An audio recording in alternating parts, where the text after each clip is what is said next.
सजल बाट फल ठेकुआ पूरी हाली हाली चले सभे घाट बाट दूरी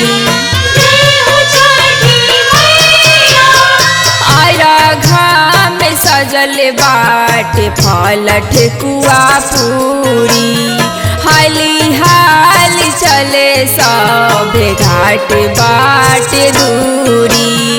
जाए के बजनक पूरा घाटिया हो पार कैली अवध गैया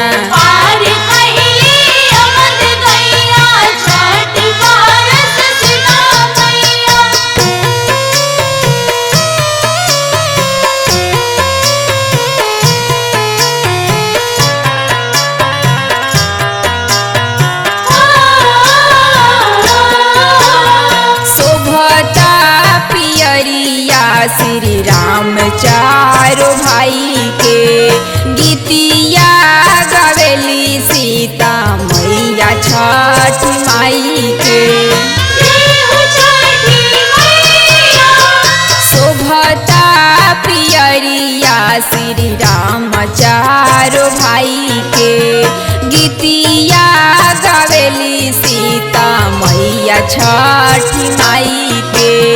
राजू संजू छठी माई से अरज करे झुकी के छुएला पैया।